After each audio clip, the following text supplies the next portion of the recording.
one of the most unique divorce conversations over the weekend, and I want to tell you all about it today. Hey guys, my name's Rebecca Green. I'm a divorce real estate specialist, and I help people buy and sell houses during, after, and sometimes even before divorce because that can be one of the most complicated pieces of a separation.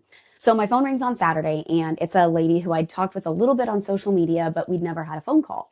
And she's like, "Hey, Rebecca, thanks for taking my call. I've got my husband on as well." And I just stopped her right there and I wanted to validate both of them because being able to be on a phone call with a person who you're divorcing takes a lot of strength. And it can be messy sometimes, but this was a really unique conversation because this couple had obviously gotten to a point where they both agreed that this is what was best. And so her question from the very beginning is she's like, "Can you help us figure out the numbers? I want to know if it's possible for me to keep the house, pay off my car, and if it's smart for me to waive child support." And I was like, okay, well, let's dive into this. And as a caveat here, whenever I'm giving people advice on finances in divorce, I always tell them it is not my decision. It is not my opinion. All of this is up to you all. And sometimes I see people make deals and agreements and I'm like, I wouldn't do that, but it works for them. Sometimes I see people make deals and agreements and I'm like, wow, you guys really did that exactly the way a court would. So in their specific situation, the husband had worked for years. They were in their late 50s. The wife was still raising a couple of kids that were living at home and she had never worked. So he had a big retirement. She had a small retirement, maybe working before kids. He had a new car. She had an older car that was mostly paid off. And they had about $20,000 cash in the bank. So what they were trying to figure out was, is there a way for her to keep the family home, which he didn't have any interest in, pay off her car because she doesn't have an income at the moment to work with, and him not have to pay child support.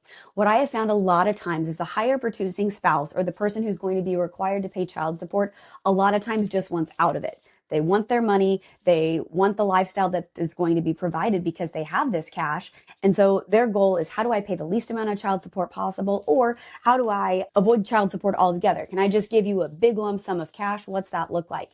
Now, this is the part where I'm like, you sometimes have to involve a financial consultant because giving someone a large sum of cash, unless it comes from a house sale, can really bump you up in a tax bracket. If, let's say, you sell a rental property and you keep the cash from it, you're going to have to pay taxes on it.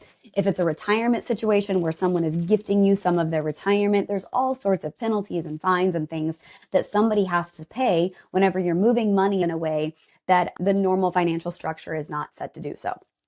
So in this specific situation, like I said, their question was, hey, can I keep the house? Because all she really wanted to do was get her kids the rest of the way through college or high school. One of them is in college already and have a place that they can come home to. That was really important to her. And the husband was on board as well.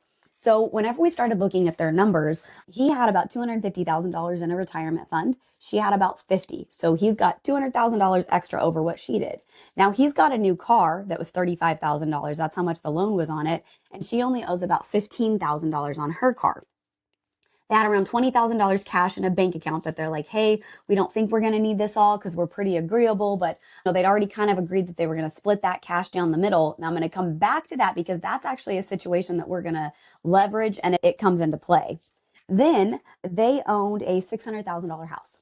So the loan was $450,000. The HELOC was $100,000 and there was about $50,000 equity in it. So they were trying to figure out, is there a way at all for wife to keep the house with all of that was going on? Could she keep it and him have to pay the retirement, or what were all those numbers going to move around? We ended up figuring out was something that was slightly non-conventional, but it worked for all of them because he had a job where he was going to have to pay a lot more child support than what he wanted. There was also a situation, and this happens a lot of times in divorce, where their life was just going to reset. And he'd gone and chased a career for a long time. And he's like, I don't even know if I want to do that anymore. I don't know if I want to keep this big, high-powered job. And then she started going, well, if he doesn't keep the job, do I even get the child support I thought I would get? So what they decided was a little bit of a split of everything. And the first thing that they agreed to do, because the husband knew that the wife hadn't been working, is he agreed to take that $20,000 that was in their joint bank account and pay off her car. That way she didn't have to worry about that. And again, their one goal that they were agreeing to is, hey, if there's a way for her to keep the house and him not to pay child support, everybody's happy. Paid off the car, and then they had about $5,000, which they both agreed that they would use that cash to find an attorney who could represent everybody and do the paperwork. Now, I hear from a lot of people, we're going to use the same attorney, or we don't need attorneys. And If I had to put a number on it, 70% of the time that does not happen, but sometimes it does. And this is one of those cases where it looks like they may be able to use one specific attorney. And I have some resources for that if you're in the Kansas City area and need a consultation.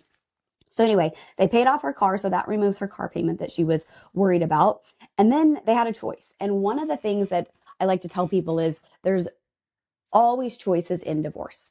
A lot of times people come into a conversation like that thinking this is the one thing that I need. And if I don't have that, I'm going to fail, or this is the hill that I'm willing to die on. In marriage, when there's so many times that you have, I don't know, given in or felt like there were situations that you got run over, it's easy to go, well, I'm going to show him that I can stand on this hill. And that's kind of where the wife was, is she was like, I want this house. I want my car paid off. He can go start whatever life he wants, but this one is mine. And so as we were talking through things, what it would look like for her to keep the house, she has agreed that she's going to end up going back to work. So whenever you know that you're going to go back to work and you're going to have an income that is coming in, you can start to do a few estimates on how much of a home loan you'll be qualified for, because that's really what we're working on here. There's an emotional want to keep the house, and then there's a financial and a fiscal responsibility to be able to keep a house, because this home that they have was worth $600,000. So it's not a low maintenance property for a mom who's raising kids and becoming an empty nester.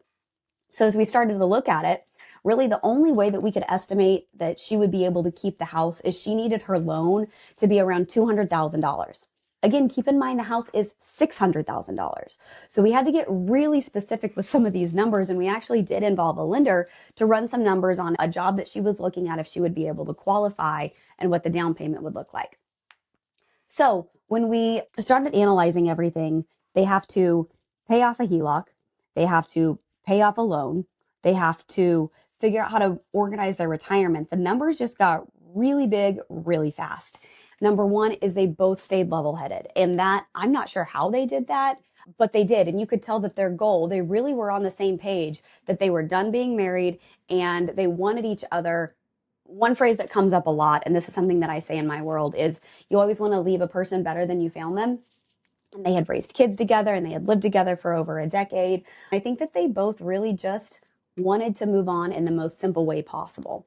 And so as we were talking through this whole situation, what started coming up for both of them was like, hey, I think the house may have to get sold, because he was either going to have to use his entire retirement, $250,000, to pay off the house, enough so that she could keep the home at a $200,000 loan, or he was going to have to pay child support. And neither of those sounded very good to him. And as I was talking with the wife about it a little bit, she started to kind of come around to the idea that maybe if she had $250,000 cash in her pocket, that would feel just as stabilizing as the house. Whenever people are like, I don't want to sell my home, I want to keep my family home in a divorce, it's all for the kids, that we try to talk about is stability. And I always tell people that the most important piece of a divorce is if you're stable. I know you want to keep your house. I know you want to keep your car. I know you want to keep your lifestyle. But if that's going to cause financial, emotional, or mental stress on you, and that's what this lady finally came to realize, is she's like, you know what? I think keeping a $600,000 house, if that's the only asset that I have, is too much.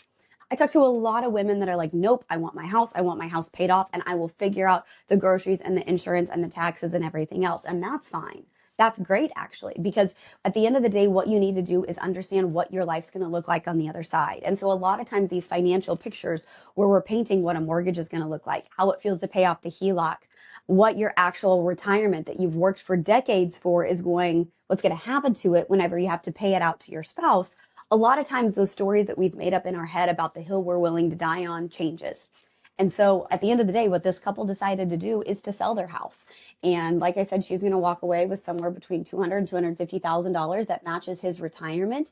And they're both going to go on and start their lives. And that was something that he was totally okay with, because he does not want to pay child support. Her walking away with that, her car's paid off. And he, at the end of the call, he said, Rebecca, I really feel like neither of us won, but neither of us lost.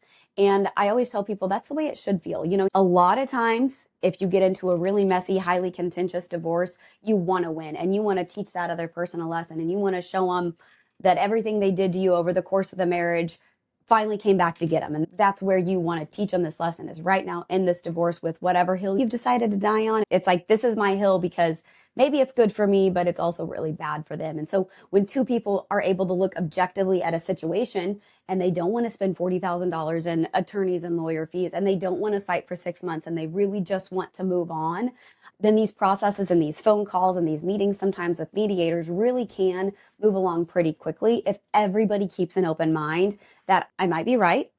And those are some of the very important conversations that we have to have, some emotional regulation whenever we're looking at the process of purchasing a home, of selling a home in divorce, of equalizing assets with retirements, with houses, with cars, sometimes with boats. It's really just a game of Monopoly, is what I tell people.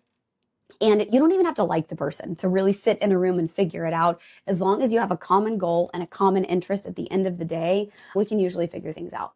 So hopefully this was helpful to you. I'm going to keep recording these scenario situations because everyone is totally different.